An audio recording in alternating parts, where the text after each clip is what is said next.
예, 감사합니다. 같이 해주신 6분들 먼저 감사드리고요. 예, 곧바로 발표하겠습니다. 저희 목표는 크게 두 가지입니다. 하나는 2030년까지 글로벌 포용국가 만들자. 그거고 2050년까지는 거기에 G7이 하나 붙습니다. G7급의 글로벌 포용국가로 가자. 그리고 그에 대한 수단은 크게 두 가지로 요약을 했습니다. 포용공화하고 산업전환. 이렇게 봤습니다.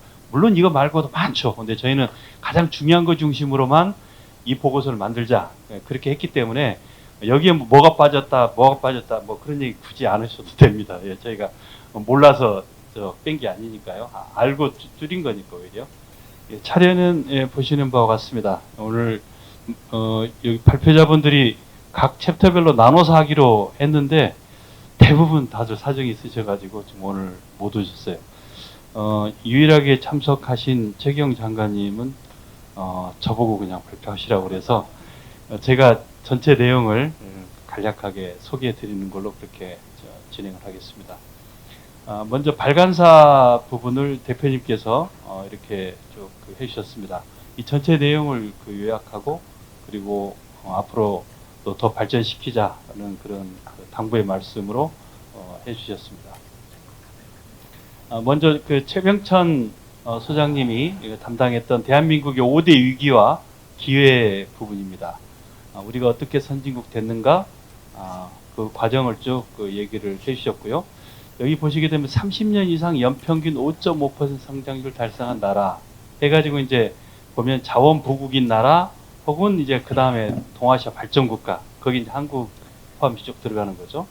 네, 그래서 밑에 쭉 보시게 되면은 한국이나 뭐 쪽 이런 일본까지 공통점이 농지개혁부터 시작해서 친미, 제조업, 그리고 공산국가 접경 혹은 공산국 그 자체, 해양국가 뭐 이런 특징들을 쭉 보셨고요. 그래서 큰 특징 속에서 우리 대한민국이 어떤 걸 성취했는가 예, 그런 걸 쭉 좌우 가릴 것 없이 뭐 나라 만들기부터 시작해서 압축적인 복지국가까지 쭉 조망을 해주셨습니다. 네, 반갑습니다. 최병천입니다.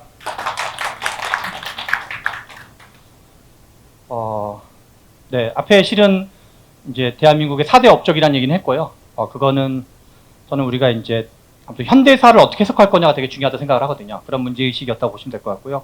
근데 지금 한국이 그 4가지 업적, 나라 만들기, 압축산업화, 압축민주화, 압축복지국가 4가지 업적을 이뤘는데 그 4가지 업적을 3글자로 줄이면 그게 선진국이라고 생각을 합니다. 그래서 우리나라가 2020년 K방역, 코로나를 있을 때 계기로 선진국 대접을 국제사회에서 받기 시작했다. 그래서 한강시의 노벨문학상도 다 이제 그 여진이다라고 생각을 합니다. 근데 지금 시점에서 우리를 위협하는 건 뭐냐? 그거는 저는 우리나라는 이미 선진국과 비슷한 고민에 빠지게 된 건데 그 중에 우리를 위협하는 5가지 위기가 있는 것 같다. 하나는 외교 안보 환경의 급변. 그래서 외교 환경의 급변은 이 식민지, 그러니까 제국주의 경험 있는 나라들이 주로 서구인데 그 나라들은 제국주의 경험 있는 나라들은 주로 자유민주주의를 했고 식민지 경험 있는 나라들은 대부분 권위주의 국가인 경우가 많거든요. 근데 우리나라는 식민지 경험이 있는데 자유민주주의 국가예요. 그런 약간 세계적으로 되게 이례적인 위치에 있다, 우리나라가. 그래서 이게 뭐 이제 미국과 같이 하냐, 뭐 중국과 같이 하냐보다 좀 더 복잡한 고민이 필요하다. 이런 정도의 취지도 볼 수 있고요. 두 번째는 글로벌 밸류체인의 급변. 실은 우리가 97년 외환위기 이후로 뭐 진보 쪽에 많은 분들이 뭐 세계화 반대, 뭐 신자유주의 반대 이런 얘기도 많이 했는데 실은 역사를 좀 길게 보면 세계화 혜택을 가장 많이 본 나라가 세계 넘버1이 중국이고 넘버2가 한국이라고 볼 수 있거든요.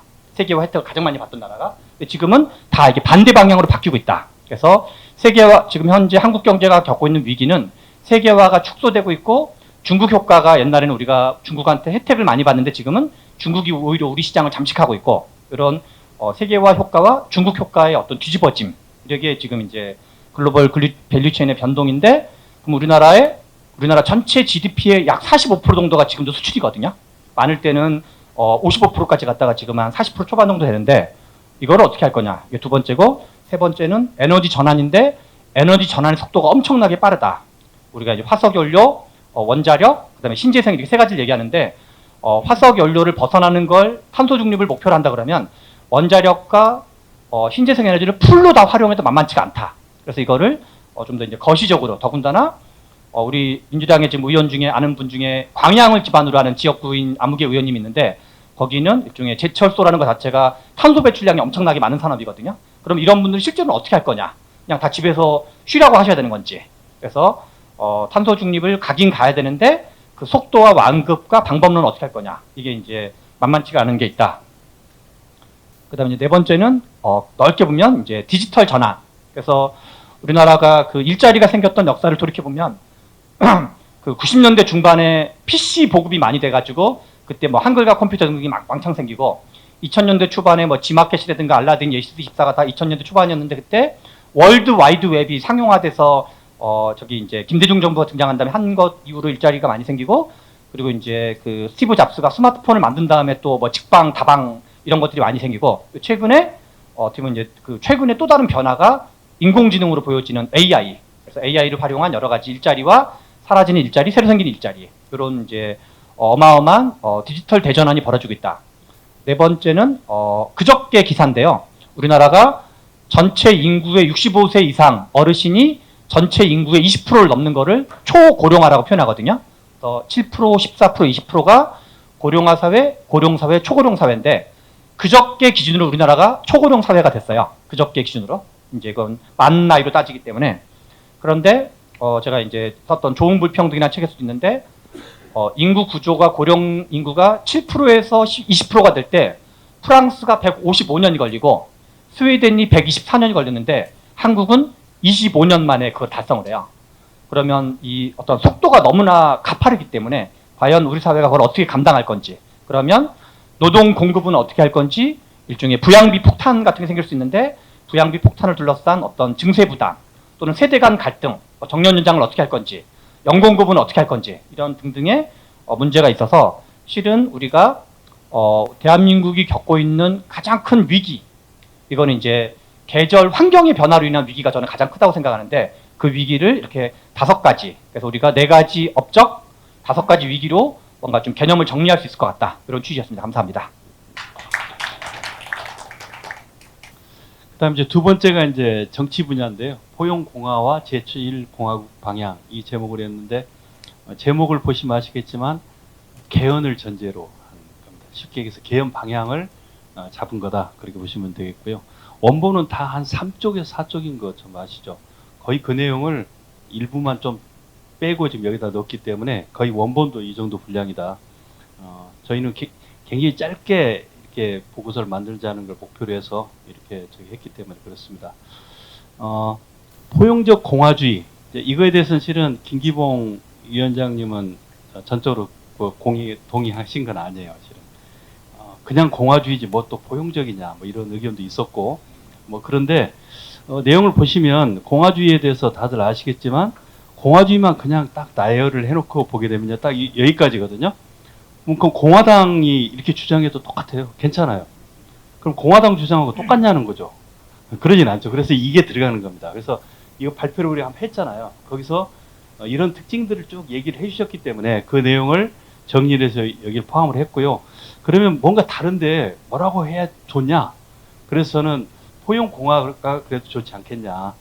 근데 이제 뭐 끝까지 저거 갖고 좀 부족하다고 계속 얘기를 하셨으니까 일단 더 좋은 대안 얘기해 주시면 좋겠습니다만, 이미 우리가 겪고 있지만 이런 걸 겪기도 전에 우리가 바로 이 장을 준비를 했거든요. 대통령 권한이 제대로 통제가 안 되는 그런 상황까지 우리가 너무 고려를 안 했다라는 그런 거죠. 그래서 그에 대한 반성, 이런 게 이제 국민적 공감대를 얻었기 때문에 거기에 맞는 그런 게 나와야 될 것 같고, 큰 틀에서는 이미 여기서 중요한 건 다 정리가 됐다, 이제 그렇게 봤고요.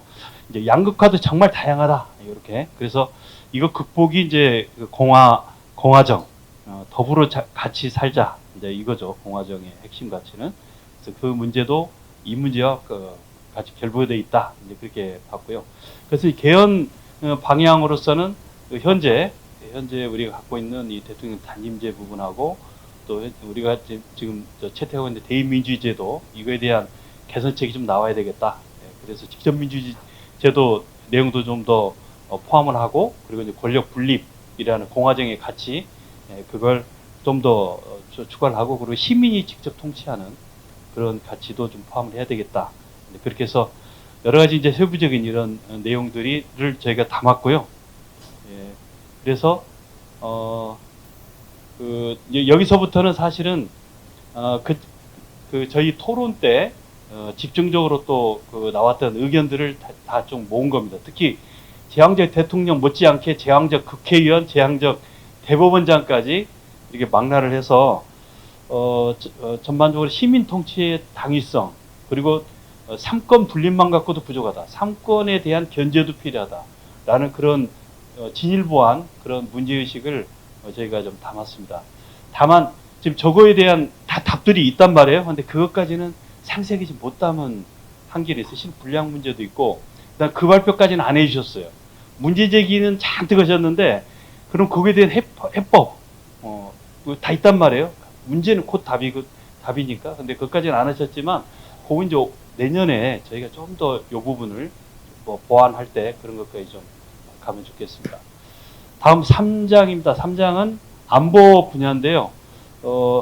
이 분야는 사실 맡으실 분이 좀 마땅히 없어가지고, 원래는 우리 분과위원회가 있는데, 우리 안보 외교 이쪽 분과위원회에서 좀 사정이 있어서 적극 이 타이밍상 못 맞추셔서, 그래서 제가 제 부전공이 또 안보 분야라서 제 부전공을 그냥 살려서 주로 제가 정리를 좀 했습니다. 근데 그러다 보니까 최근에 지금 상황을 좀 못 담고 있는 건 사실이에요. 트럼프 등장이 현재로서 굉장히 중요한 요소잖아요.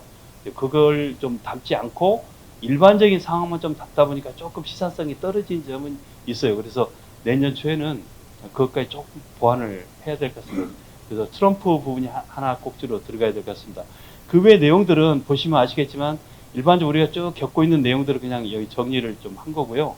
그리고 이 부분이 이제 사실 트럼프 등장과 관련된 맥락입니다. 꼭 트럼피즘이 트럼프 개인에 의해서만 생긴 것이 아니라 이미 유럽 지역이라든지 이런 데 보면 극우주의가 득세하고 있고, 그게 뭐겠습니까? 극우라는 게 자국 이기주의거든요. 그러니까 새로운 것도 아니에요. 실은 좀 더 트럼프의 워딩과 강조하는 정책 몇 가지만 넣으면은 이 부분은 진단 부분은 될 것 같습니다. 그래서 그럼 우리가 어떻게 해야 되느냐? 이거에 대해서는 사실 많은 분들이 좋은 해답들을 얘기 잘 안 하고 계세요. 그러니까 현상 진단은 너무나 잘하는데, 그럼 어떻게 해야 돼 우리가? 미국 눈치 봐야 돼? 그럼 중국 눈치 봐야 돼? 뭐 해야 돼? 그래서 그 부분에 관해서는 이건 좀 더 많은 논의가 필요합니다. 일단 대안으로 제시한 게 뭐냐면, 그래서 글로벌 포용 국가거든요. 그게 답이다는 거죠. 즉 제3의 길을 가야 되겠다. 우리는 미국 비유만 다 맞추는 것도 안 되고, 중국한테 근당해서 잘한다고 해서 그게 그 답도 아니고, 그래서 우리가 해야 될 것은 우리 위치를 정확히 알자는 거죠. 우리는 아주 나약한 국가가 아니라는 거죠. 우리는 아주 강한 국가도 아니지만 우리가 할 수 있는 역량이 충분히 있고, 두 국가 다 우리를 무시할 수 없는 그런 상황까지 와 있다라는 그 자각을 우리가 잘 해서 그런 상황에서 우리가 부족한 부분이 국가 역량을 조금만 채워도 우리가 충분히 두 국가를 사이에서 중요한 역할을 할 수 있다. 그리고 우리가 영연방의 그 버금가는 한 연방의 수준까지 장차 나아갈 수 있게 앞으로 한 5년 동안 우리가 토대를 닦아낼 수가 있겠다. 그래서 그 길을 꾸준히 준비를 하는 것이 우리의 살 길이지 두 국가들 사이에서 많이 답을 찾는 것만이 아니다. 이제 그렇게 봤고요. 그래서 세계 평화 공동 번영, 이게 곧 공화정의 세계화 아니겠습니까? 공화정이 꼭 우리나라만의 문제는 아니라는 거죠. 세계적으로 필요한 가치라는 거죠. 민주 공화정이라는 것이. 그래서 이제 바로 글로벌 포용국가 연합 전략. 이거 이제 몇 년 전에 이미 우리가 대외 전략으로 준비를 쭉 해왔던 겁니다. 그래서 그걸 이제는 우리가 준비하고 주도해 나갈 때가 됐다. 저게 어쩌면 우리가 살 수 있는 유일한 길이고, 이 과정에서 미국과 중국과 당연히 마찰도 있을 수 있지만 그걸 잘 슬기롭게 극복해 나가면서 미국, 중국만 있는 것도 아니라는 거죠. 글로벌 사우스도 있고 다양한 나라들이 있고, 미국, 중국도 자기들도 힘드니까 지금 저렇게 하는 거거든요.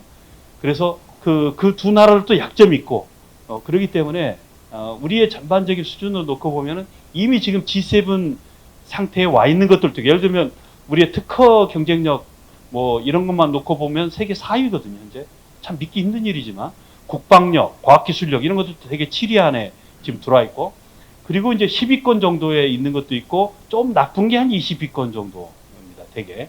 그래서 그 부족한 부분을 좀 채우고 하면은 충분히 G7을 할 수 있는 그런 잠재력이 있다는 거죠, 이미. 그래서 우리나라를 본따서 같이 발전하고 싶어하는 많은 나라들, 적어도 한 130개 국가 정도는 할 수 있을 것 같은데, 그런 나라들과 느슨하게 협력을 해서 그 세계적으로 보이지 않는 제3의 국가를 만들어가자. 그렇게 하려면은 가장 기본이 외교, 국방, 정보, 특히 정보 역량을 구축하는 게 굉장히 중요합니다. 국방 못지않게 중요한 게 외교는 잘 보이니까 됐고요. 정보 역량을 강화하는 부분이 굉장히 중요하다. 지금 국정원 정도 갖고는 어림도 없다는 거죠. 근데 큰 돈이 드는 것도 아니에요. 할만해. 우리나라, 우리보다 훨씬 못하는 이스라엘도 우리보다 더 큰 정보기관 운영하고 있잖아요. 우리 충분히 그거 할 수 있어요. 그래서 그런 부분을 좀 하자는 그런 거고요. 그 다음에 이제 저희 산업전환 부분이 바로 이것까지 연결되는 건데, 산업기술, 경제체질, 이 세 가지의 그 분야의 체질 개선하는 부분이 굉장히 중요하겠다. 그래서 미국도 할 수 없는, 중국도 할 수 없는 일을 한국은 할 수 있다는 거죠. 저는 뭐 이제 그런 디테일한 것들이 몇 가지 중요한 게 여기 나와 있습니다만, 예를 들면 글로벌 금융 같은 것도 우리가 만들고, 그리고 이제 그 디지털이나 에너지 같은 것을 모티브로 해서 세계적으로 느슨하게 어떻게 연결시킬 거냐, 뭐 그런 방안들에 대해서 우리가 얘기할 수 있겠다. 그리고 이제 소프트 파워 육성, 이 부분이 또 우리가 나가야 될 그 방향이다. 하드 파워가 어차피 그것만 갖고 세상 돌아가지도 않고 소프트 파워가 더 중요한 세상도 됐기 때문에 거기에 굉장히 유리한 우리의 여건들을 갖고 있다라는 거죠. 그래서 그런 면에서 우리가 부족한 거, 강한 거 잘 조화하면 가능하겠다. 그런 거고요. 뒤에 이제 또 산업 부분에서도 있지만 거기 연결된 그런 여러 가지 이런 디테일한 그런 계획들도 있습니다. 그래서 충분히 우리가 미국, 중국 사이에서 한국이 살 길을 찾을 수가 있겠다. 꼭 핵무기가 있어야만이 되는 건 아니다. 핵무기보다 더 센 소프트 파워라는 것이 있기 때문에 가능하다. 그리고 이제 중요한 장 중에 하나가 이제 바로 산업 분야인데요. 이건 이제 박광기 소장님이 큰 틀을 잡으셨습니다. 먼저 이제 그 진단을 하게 되면 글로벌 밸류 체인이 쭉 변화하고 있다.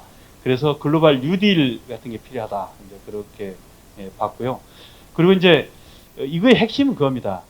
우리나라 문제를 우리나라 안에서 해결이 다 안 된다.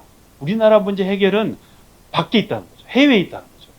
그래서 우리가 지금 여러 우리 갈등 문제, 뭐 지역 문제 이런 거 쭉 얘기하고 있는데 대부분의 참 안타까운 건 국내 지금 학자들이 제시하는 것들은 어떻게 하면 서울과 지역 간의 문제를 푸니 뭐 전부 시야가 이렇게 국내에 갇혀가지고 그렇게 하기 때문에 그런 식으로 제로섬으로 해서 풀 수 있는 건 거의 없다. 그래서 근본적으로 우리는 원래 무역 국가였고 그렇게 함으로써 대한민국이 여기까지 왔고 그리고 그걸 자꾸 잊어버리고 그거 하는 분들은 너무 바빠가지고 이런 데 못 오거든요. 그리고 이런 연구를 안 하거든요. 그러다 보니까 제가 볼 때 대화가 단절돼가지고 국내 많은 경제 사회학자들이 그런 쪽에 실제 일하고 있는 수출 역군들 이공계에서 그렇게 하는 분들하고 세상을 몰라요. 그러다 보니까 통계로만 자꾸 접하고 그러니까 본질을 모르고 그렇게 하다 보니까 해법도 엉뚱한 데서 찾고 답도 나오지 않는 거기서 그냥 매우 디테일하고 작은 미시적인 거 가지고 시간 다 보내고 그런다는 거죠. 바로 거기에 대한 그 해법을 지금 제시하는 겁니다.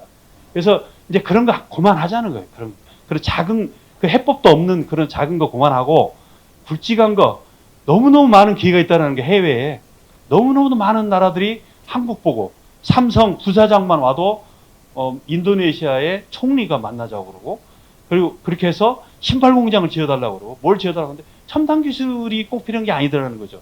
그래서 첨단 기술은 대부분 이제 중국한테 우리가 지금 따라잡혔고 조만간에 다 뭐 반도체 이런 것까지 다 이제 따라잡힐 겁니다.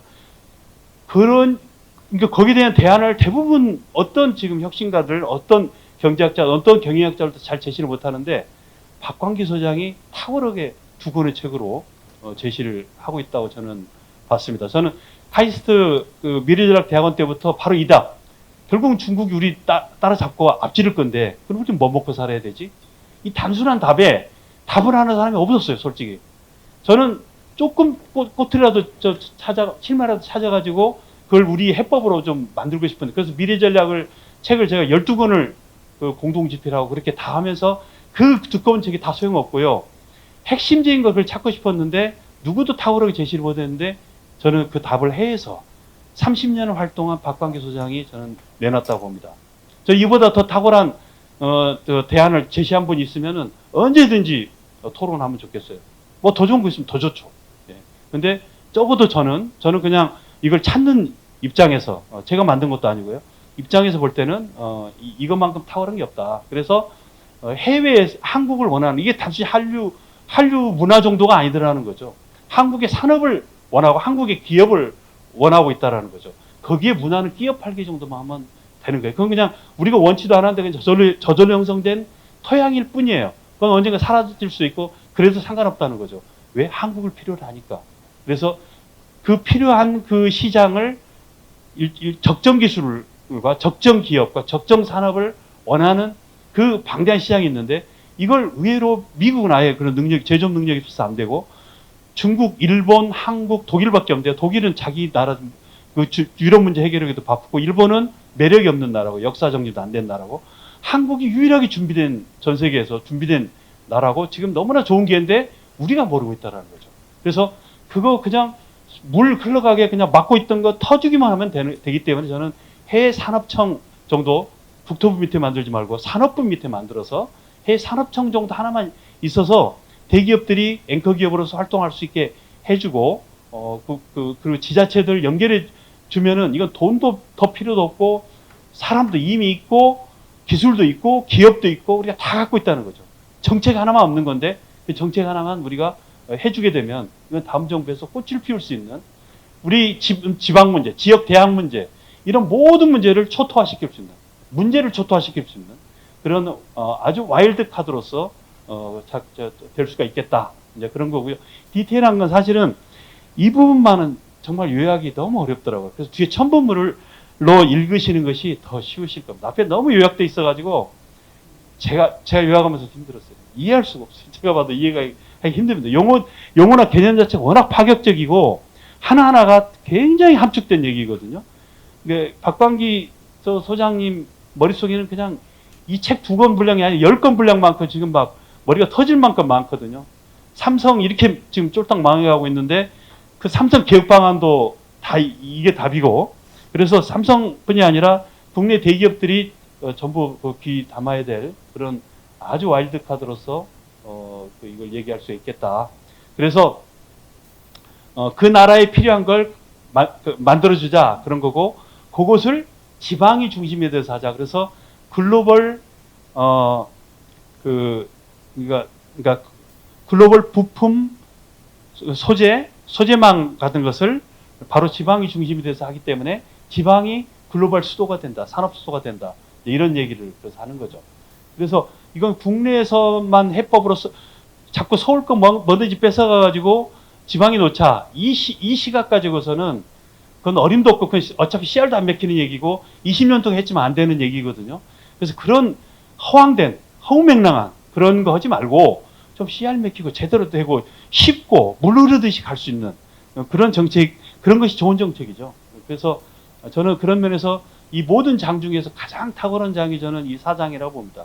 4장의 이 정책, 이 산업 전환이라고 좀 부드럽게 표현했습니다만 사실은 굉장히 혁명적인 내용이에요. 이걸 좀 알만한 경제학자들 이런 분들한테 얘기해도 잘 이해를 못 하시고요. 이거 사소한 부작용. 지역에 있는 그러면 이 공장도 이전해서 그걸로 가자는 얘기 아니냐. 자꾸 이제 그런 정도의 굉장히 미시적인 그런 본질도 아니고 그건 문제도 아니고 그렇게 되지도 않을 건데 그런 걸로 하는 걸 저는 보고 좀 이건 시간이 좀 필요하고 이건 강력한 리더십으로 작동이 돼야 될 부분이다. 그리고 산업은요 사실 보통 사람 별로 관심도 없거든요. 잘 모르기도 하고.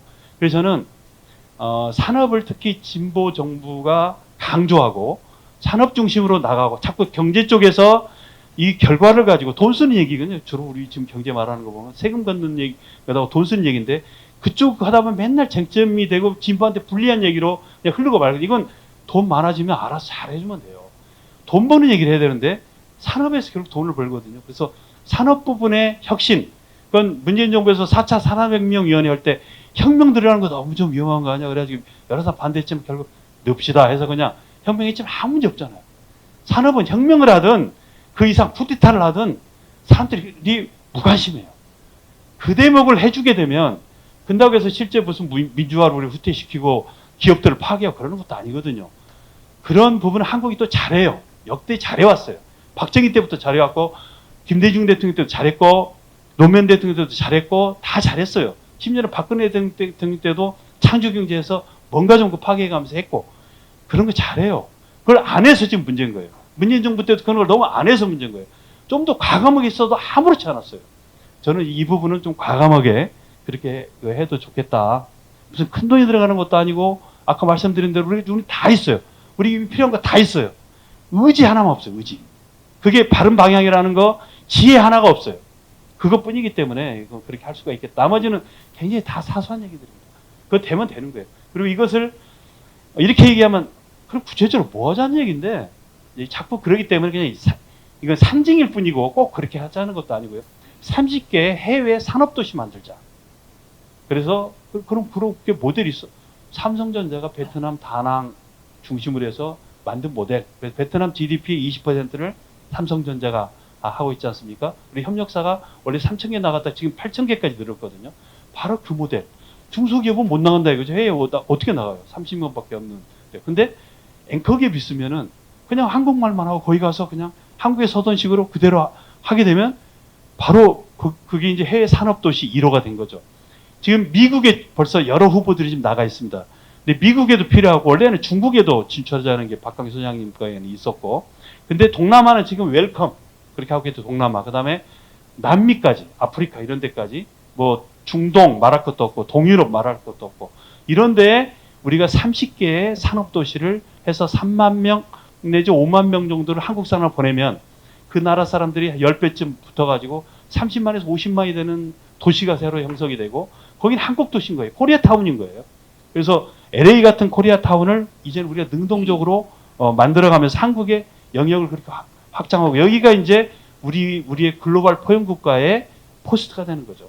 여기가. 그래서 전 세계에 그 나라하고 공존 공영할 수 있는 그런 토대를 이 도시를 통해서 해 나가자.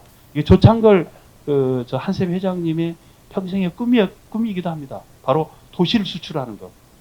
그리고 중국과 싸워서 이길 수 있는 것. 중국과 또 더불어가는 것. 예, 그것을 이제 그분이 얘기를 하셨는데 이제 그렇게 하자는 그런 여러 가지 그 계획들입니다. 예, 그냥 그 정도 하고 이제 넘어가겠습니다. 예. 그다음 이제 에너지 부분요. 이것도 좀 짧게 하겠습니다. 에너지 얘기는 작년에도 저희가 발표한 적도 있고 뭐 별로 나간 것도 없고요. 뭐 어차피 이번 정부에서 뭐 제대로 안 했기 때문에 그냥 이 얘기 그냥 그대로 워낙 잘 정리된 부분이었기 때문에 예, 그래서 이미 전 세계적으로 이게 얼마나 돈이 되는 것인가, 이거 안 하면 얼마나 망하는가, 그건 다 알려져 있고요. 그리고 저 아까 최병천 소장님이 말씀하신 거, 예, 기본적으로 좋습니다. 화석연료, 원자력, 재생에너지 이렇게 놓고 본다면 우리나라는 사실은 이승만 때부터 에너지 자립 문제가 가장 컸어요, 우리 경제에서. 그래서 원자력도 한 거거든요. 그때는 그거밖에 없어서. 근데 최근 20, 30년 사이에 신재생 에너지가 쫙 나오면서 특히 이제 재생에너지가 원자력보다도 4배 이상 값이 싸지고 기술도 아주 발전하고 그렇게 되면서 원자력이 상대적으로 경쟁을 잃어버렸습니다. 그래서 사실은 두 개가 다 에너지 자립에 도움이 되는 거예요. 그래서 우리의 비전은 사실 에너지 자립 국가예요. 에너지 관점에서. 우리가 지금 150조 원에서 300조 원을 매년 수입하거든요. 에너지. 그렇게 해가지고 우리 경제에 지탱하기 힘들죠. 근데 이걸로 하게 되면은 그 중에서 적어도 100조 원에서 150조 원을 수입을 안 할 수 있어요. 그리고 그게 곧바로 대부분 지방에서 이 에너지를 생산해내기 때문에 지방 재정으로 갑니다. 이 부분이 굉장히 중요한 부분이에요. 그래서 인구 소멸 문제 이런 것은 축복이라는 거죠. 왜냐하면 인구가 적으면 적을수록 거기서 생산되는 에너지는 똑같거든요. 그러니까 소득은 똑같아요. 근데 인구가 자꾸 적어지면 어떻게 되면 1인당 훨씬 보상해 줄 게 많아지죠. 그래서 인구가 적으면 적을수록 그 지자체는 축복입니다. 그냥. 그래서 인구가 자꾸 안 는다고 하는 데 완전히 역행하는 거예요. 거기에 꼭 맞게 해서 1인당 현재도 1,000만 원 정도씩 그 연봉을 줄 수가 있거든요. 그래서 5인 가족이면 5천만 원씩이 이 저절로 에너지 기본소득이 생기는 게 바로 지역이에요. 그 지방에 살게 되면 그냥 숨만 쉬고 있어도 이제 돈 버는 것이 가능해진다는 거죠. 그래서 그런 걸 가능하게 하는 게 원자력이 아니고 바로 재생에너지가 가능하게 해주고 있고, 우리나라는 다 있습니다. 이거 하기 위한 기술이 있고 인력이 있고 기업이 있고 돈이 있고 다 있어요. 단 하나가 없어요. 정책이 맡고 있어요. 정책이. 좋은 정책만 있으면 됩니다. 그래서 이거 해답은 너무나 간단하게 나왔다. 그리고 배터리 부분은 전기차나 뭐 여러 가지 다 연결되어 있는 건데, 다행히 이것도 우리나라가 다 잘해 아시다시피. 그래서 이것도 지금 뭐가 문제냐면 배포가 없어요. 우리나라. 똑같이 다 우리보다 기술도 없는 미국이 일론 머스크의 그 배포로 전 세계 지금 배터리 시장을 장악하고 있거든요. 그리고 중국하고 같이 해가지고 우리나라는 그렇게만 하면 돼요. 그래서 그걸 막지만 않았으면 나았을 건데 정부가 별로 여기에 도움도 안 주면서 막고만 있어가지고 잘 안 됐던 거죠. 그래서 이런 부분만 우리가 비전을 갖고 나가면 되겠다. 그러면 이건 답이 이미 다 정해진 거고 너무나 쉬운 답이고요. 그리고 예를 들면 호남 그 지역 같은 경우 아까 이제 그 광양이나 이런데 철강 때문에 지금 뭐 여수는 지금 석유화학 때문에 난리고 울산도 마찬가지고 지금 그런데 그 전혀 문제가 안 됩니다. 호남 지역에 지금 남아도는 지금 재생에너지를 가지고 그린 철강 하게 되면 이대로 가면은 광양은 30년 이내에 소멸되거든요. 왜냐하면 그 철강 어디도 수출 못해요. 지금 이미 지금 무역규제 작동하고 있기 때문에. 근데 그린 철강으로 가면은 살거든요. 여수 그린 정유로 가면 돼요. 그래서 산업전환만 하면은 이 지역이 지금보다도 5배, 10배 더 GDP가 커질 수 있는 거예요. 오히려 소멸이 아니라 오히려 반대로. 그리고 마침 그 지역이 에너지도 많이 생산이 돼요. 그래서 이제는 우리나라가 산유국이나 다름이 없습니다. 우리나라 안에서 생산되는 에너지를 가지고 우리나라 안에 있는 산업도 물론 하고요. 이건 하나의 마중물 정도에 불과하고 우리는 그렇게 하고 먹고 사는 나라가 아니거든요. 전 세계 그 산업을 수출을 해야지. 그래서 이 30개를 베이스로 해서 앞으로 한 100개 정도까지 전 세계 산업도시 혹은 산업국가의 글로벌 수도가 한국이 돼야지 우리나라 자체 이거 조금 그 광양 정도 그거 한다고 해서 뭐 그 대수겠어요. 어떻게 중국하고 게임에서 이기겠습니까? 결국 중국하고 게임에서 우리가 지지 않으려면 규모 경제가 돼야 되고 규모 경제는 우리나라만 갖고는 어림도 없다. 우리가 가지고 있는 거 가지고 전 세계하고 같이 가면 충분히 가능하다. 그렇게 정리를 할 수가 있겠습니다. 예. 그리고 이제 6번째는 인공지능 분야인데 최경 장관님 하신 건데 지금 숨을 고르시느라고 저보고 좀 하라고 그러셨으니까 제가 그냥 간단히 말씀드릴게요.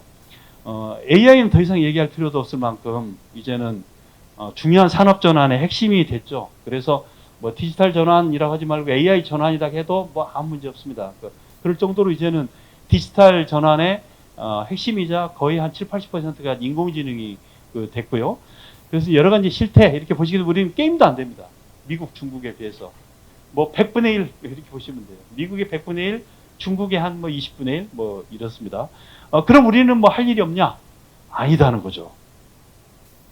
한국은 그 속에서 이보다 훨씬 여건 안 좋을 때도 다 뚫고 현재의 우리의 무슨 뭐 조선, 철강, 자동차, IT 뭐 이 반도체 다 이렇게 해서 여기까지 왔거든요. 정유화까지. 근데 이제 그건 대부분 지금 중국과 인도한테 넘어가고 있죠. 그래서 뭔가 산업 전환은 필요하다는 건 다 공감합니다. 대기업도 공감하고 다 해요. 근데 이제 그에 대한 대안으로 기껏 얘기하는 게 지금 반도체, 그 다음에 배터리, 뭐 이런 몇 가지만 얘기하고 있는데, 그 정도 갖고 어떻게 되겠습니까? AI에서도 당연히 답이 있죠.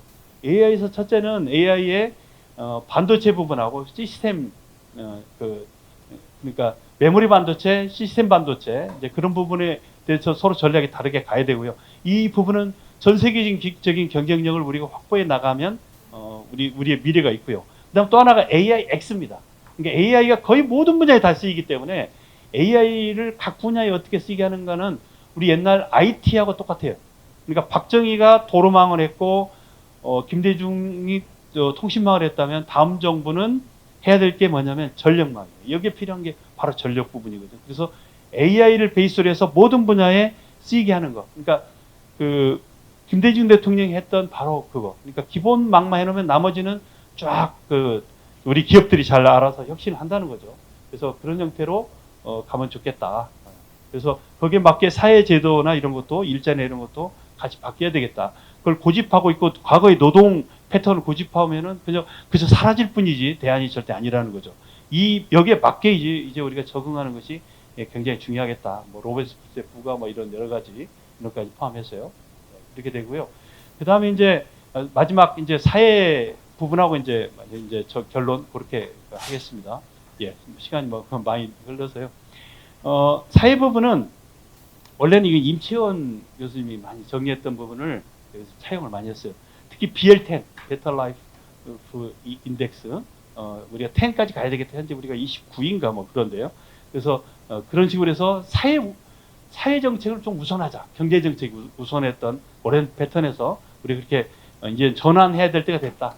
양극화가 심한 것이 구구의 온상이거든요. 그래서 그 문제를 우리가 이제는 더 이상 방치할 수 없다. 그게 해결하지 않고는 더 이상 갈 수가 없기 때문에 사회 정책을 우선하고 그래서 사회부 총리를 교육부 총리를 하지 말고 복지나 이 문제를 잘 해결할 수 있는 쪽으로 해서 사회부 총리의 중점도 옮겨가서 그렇게 하자. 그런 거고요. 그리고 역량 성장 복지 선순환 체계 이건 이제 성경용 이사장님 때 우리가 정립해 놓은 이거 역량 국가 모델입니다. 그래서 그렇게 하기 위해서 이제 어떻게 하면은 혁신 역량과 포용 역량 그걸 잘 키워 나갈 거냐 이제 그런 부분을 저희가 했고요. 29위 맞네요. 현재 베터라이프 인덱스가. 그래서 지역 균형 발전 정책 그 부분도 기본적으로는 디지털 뉴딜과 그린 뉴딜 그리고 글로벌 뉴딜 이와 같은 그 뉴딜이 바로 지역에서 꽃이 피울 수밖에 없거든요. 특히 글로벌 뉴딜하고 에너지 뉴딜은 수도권이 할 수가 없어요. 그래서 지역 중심으로 해서 지역의 소득이 현재 있는 지방에 있는 매연도 많이 나오는 그런 반환경 산업 그런 것이 아니라 이제는 스마트한 산업으로 바뀌면서도 우리가 훨씬 R&D 중심으로 지역에까지도 그러면서 전 세계에 소부장 체계가 있기 때문에 우리 지역이 그걸 공급하는 전 세계 중심이 돼서 이제 바로 이제 지역이 그 산업소가 된다는 거죠.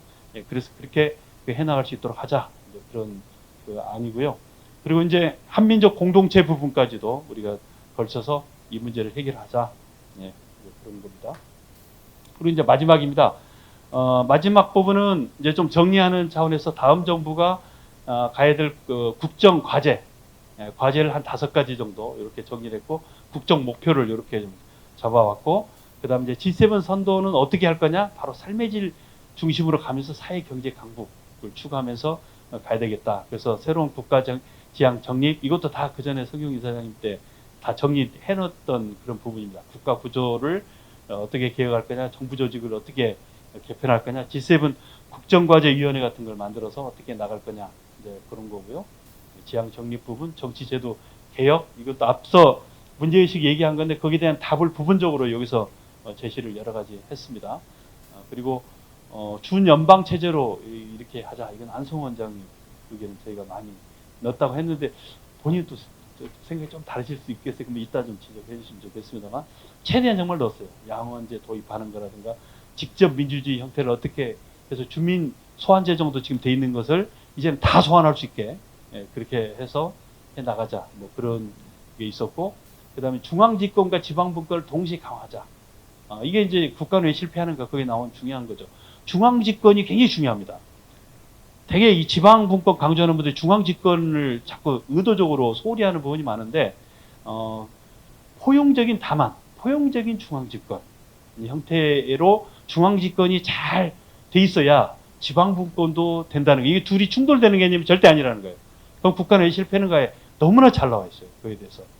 지방분권만 너무나 잘 돼 있는 많은 나라들이 다 지금 군사 반란에 휩싸여가지고 나라가 분열되고 그러거든요. 10대 국정과제 우리가 이런 문제 추진했으면 좋겠다. 뭐 이런 겁니다. 이상입니다. 예.